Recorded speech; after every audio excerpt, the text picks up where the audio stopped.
Film की शुरुआत अक्टूबर 1972 में होती है, जहां एक रग्बी टीम मैच के लिए प्लेन के जरिए दूसरे मुल्क जा रही थी। इनमें से कई सारे लोग ऐसे थे जो पहली बार मुल्क से बाहर जा रहे थे। कुछ प्लेयर्स की फैमिली मेंबर्स भी उनके साथ आ गए थे। जैसे प्लेन उड़ा कुछ ही देर में बर्फीले इलाकों में पहुंच जाता है, लेकिन अचानक ही उनका प्लेन जोरों से हिलने लगा। फिर अचानक ही वहाँ पर बर्फ का तूफान आ जाता है, जिससे प्लेन बेकाबू होकर नीचे की तरफ जाने लगता है। लेकिन फिर भी पायलट्स ने इस खतरनाक तूफान से प्लेन को निकालने की कोशिश की, लेकिन प्लेन कंट्रोल में ही नहीं आ रहा था, तो अंदर की सारी चीजें इधर उधर गिरने लगती हैं। पर अचानक ही प्लेन एक काफी बड़े पत्थर से टकरा जाता है, जिससे वो दो हिस्सों में टूट गया। कुछ ही देर में प्लेन के सामने वाला हिस्सा भी बर्फ में जाकर टकरा जाता है। इससे सारे लोग जोरदार तरीके से आगे की तरफ गिर जाते हैं। सामान भी बिखर गया और इस हादसे की वजह से कई सारे लोग मौके पर ही मारे जाते हैं। कुछ देर के बाद वो लोग जो बिल्कुल सही सलामत थे, वो फंसे हुए लोगों को बाहर निकालते हैं। परेशानी का माहौल था, हर तरफ खून ही खून फैला हुआ था, लेकिन यहाँ पर सब लोगों ने एक दूसरे को संभाला,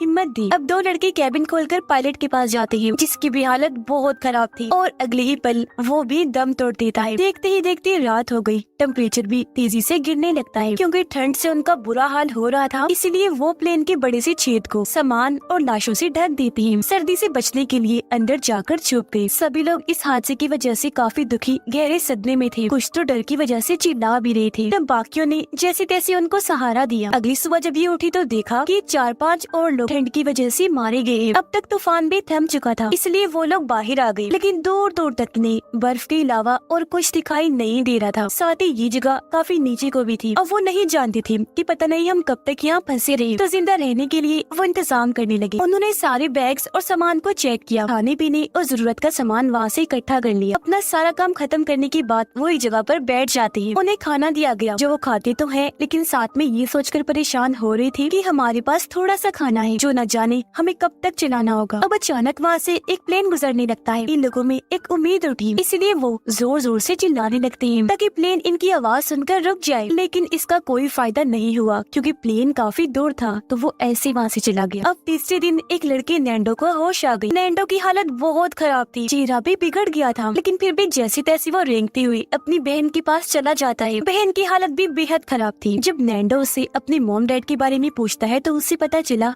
कि उनकी तो मौत हो गई है। इससे दोनों बहन भाई काफी दुखी हो जाते हैं। अब पीने के लिए इनको पानी चाहिए था, तो बर्फ पिघलाकर ये उसका पानी बनाते, जैसे तैसे पीकर गुजारा करते हैं। साथ ही बैग से उन्होंने बाहर एक्स का निशान बना दिया, ताकि जो भी यहाँ से गुजरे वो ये निशान देख ले, तो वो लोग समझ जाए कि यहाँ पर लोग फंसे हुए हैं जिनको मदद की जरूरत है। अब अगले दिन एक और प्लेन आया, लेकिन वो भी इनकी मदद नहीं कर सकता था, क्योंकि काफी दूर था, जिससे ये लोग समझ गए कि गवर्नमेंट को पता ही नहीं है कि इस वक्त हम कहाँ हैं। इसलिए गवर्नमेंट प्लेन्स को यहाँ भेजने की बजाय अलग अलग जगह पर भेज रही है, क्योंकि उन्हें इन लोगों की एग्जैक्ट लोकेशन पता ही नहीं है। अब तभी इन्हें याद आया कि प्लेन के पिछले हिस्से में कुछ बैटरीज थी, तो हो सकता है कि उनकी मदद से हम प्लेन का रेडियो चला सके, जो इस वक्त खराब हो गया है। तो अब इस वजह से ये उस हिस्से को ढूंढना चाहती थी। जैसे ही ये थोड़ा ऊपर गए, इन्होंने देखा कि जो हमारा प्लेन तबाह हुआ है, वो जगह तो यहाँ से दिखाई नहीं दे रही। तो यही वजह है कि किसी भी प्लेन ने हमारी तरफ नहीं देखा। जाहिर है इस वजह से कोई भी हमारी मदद के लिए नहीं पहुँच सकता। अब ऊपर की बर्फ खिसकने लगी, तो इन्होंने वापस लौटने का फैसला किया। अब ऐसे ही दिन गुजरते गए,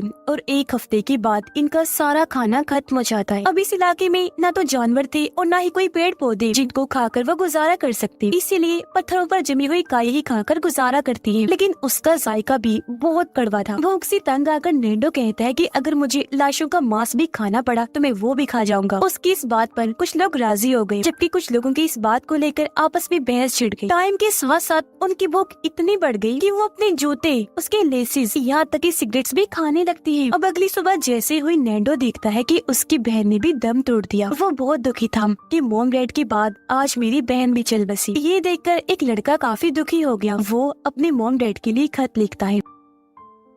ऐसे फिर इन्हें 21 दिन हो गए। इनमें से कुछ लोग तो भूख की वजह से पागल हो रहे थे, वो कुछ भी खाने को तैयार थे, इसलिए बाकियों ने उनकी हालत देखकर उन्हें लाशें खाने की इजाजत दे दी। फिर कुछ लोग बाहर गए, कांच के टुकड़ों से लाशों का मांस काट कर खाने लगते हैं। और अब सिर्फ यहाँ 5 लोग ही ऐसे थे जो लाशों का मांस खाना नहीं चाहते थे, क्योंकि उनका मानना था कि हम कैनिबल, आदमखोर कभी नहीं बनेंगे, बल्कि उससे बेहतर मरना पसंद करेंगे। कुछ देर के बाद खोजने पर इन्हें बर्फ में एक बैग मिला। अंदर चेक करने पर इन्हें रेडियो मिलता है। इन्होंने अपना अपना दिमाग लगाकर वहाँ एंटीना बनाया और अब जैसे रेडियो सुना इन्हें पता चला कि गवर्नमेंट ने इनको ढूंढने के लिए 60 से ज्यादा बार प्लेन्स भेजी थी, लेकिन कोई भी इनको ढूंढने में कामयाब नहीं हुआ। तो इसलिए गवर्नमेंट ने ये समझ लिया कि प्लेन तबाह हो गया और वो सारे लोग मारे गए। ये सुनकर वो बहुत दुखी हो जाते हैं। यहाँ उनकी हिम्मत जवाब दे रही थी। तो बचे हुए 5 लोगों को भी अब मांस खाकर ही गुजारा करना पड़ता है, क्योंकि ये सुनने के बाद अब वो सारे लोग जान चुके थे कि अब हमें बचाने के लिए कोई नहीं आने वाला। कुछ देर के बाद प्लेन का पिछला हिस्सा ढूंढने के लिए फिर से 3 लड़के निकल जाते हैं। थोड़ा चलने पर इन्हें टूटा हुआ मलबा मिला, कुछ लाशें भी। चलते चलते क्योंकि इन्हें रात हो गई थी तो सोने की वो कोशिश करती हैं, पर सो ही नहीं पाती क्योंकि रात भर वहाँ पर बर्फ का तूफान आता रहता है। अगली सुबह जब ये उठे तो पूरी तरह बर्फ से ढके हुए थे। अब जिंदा तो थे लेकिन हालत बहुत खराब थी। एक को नजर नहीं आ रहा था जबकि बाकी तो बहुत कमजोर हो गई थी। इसलिए अब वो चारों लोग मलबे में बैठकर वापस नीचे आ गए। ये खौफनाक नजारा देखकर वो लड़का जिसने अभी तक मांस नहीं खाया था वो भी चुपचाप मांस खा लेता है।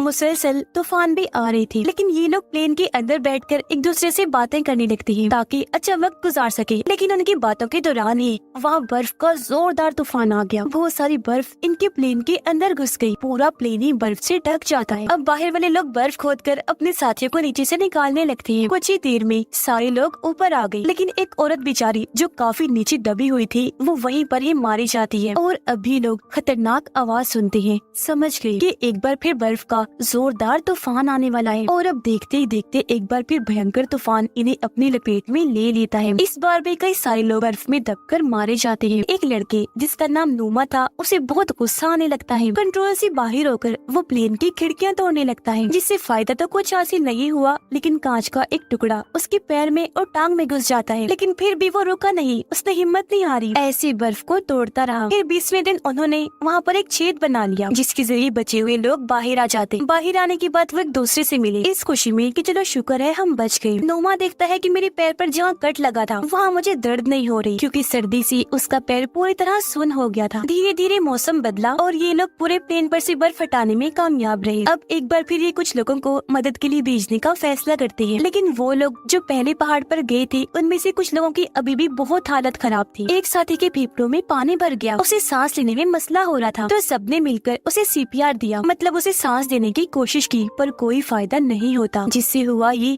कि उसकी भी मौत हो जाती है। और जो खत उसने अपने मॉम डैड के लिए लिखा था उसे भी संभाल कर रख लिया। 36वें दिन जैसे मौसम खुला, नोमा और उसके साथी ढेर सारे कपड़े पहनकर मदद के लिए वहाँ से निकल जाते हैं, लेकिन बीच रास्ते में ही नोमा गिर जाता है क्योंकि उसके पैर में बहुत दर्द हो रही थी। बाकियों ने जब जाकर चेक किया तो उन्होंने देखा कि उसके पैर का जख्म काफी गहरा हो गया है, इसलिए उन्होंने नोमा को वापस ले जाने का फैसला किया। पर उसने जवाब दिया कि नहीं दोस्तों, तुम लोग आगे बढ़ो, मैं खुद वापस चला जाऊंगा। वो बेचारा जैसे तैसे वापस आ तो गया, लेकिन उसकी हालत इतनी खराब थी, वो इतना थक गया था कि आते ही बेहोश हो जाता है। जबकि वो लोग जो मदद के लिए आगे बढ़ रहे थे वो ये देखकर काफी खुश हो जाते हैं कि हमारे सामने प्लेन का पिछला हिस्सा पड़ा हुआ है जो आखिर अब उन्होंने ढूंढ लिया था। प्लेन का वो हिस्सा देखते ही उन्होंने यहाँ पर अपने बाकी साथियों को भी बुला लिया। यहाँ पर जो सामान था वो सारा उन्होंने इकट्ठा कर लिया। सामान में बहुत सारे साफ कपड़े, खाने का सामान और बहुत सारी चॉकलेट्स थी। इन्हें यहाँ पर वो बैटरीज भी मिल जाती हैं, जिन्हें प्लेन में डालकर ये रेडियो के जरिए सिग्नल भेजने की कोशिश करते हैं। लेकिन आगे से कोई जवाब नहीं आया क्योंकि रेडियो खराब था, जिससे ये लोग सही समझ रहे। लेकिन जब इनको एहसास हुआ कि रेडियो खराब है तो थक हार कर ये वहीं बैठ जाते हैं। नोमा का जख्म भी दिन ब दिन बढ़ता जा रहा था, जो उसके पूरे जिस्म पर ही फैल गया था। अब नोमा अपनी हालत देखकर समझ गया था कि मेरे पास ज्यादा टाइम नहीं है, जल्द ही मैं मर जाऊंगा। इसीलिए उसने खाना पीना बंद कर दिया ताकि मेरे हिस्से का खाना मेरे साथी खाकर जिंदा रह सके।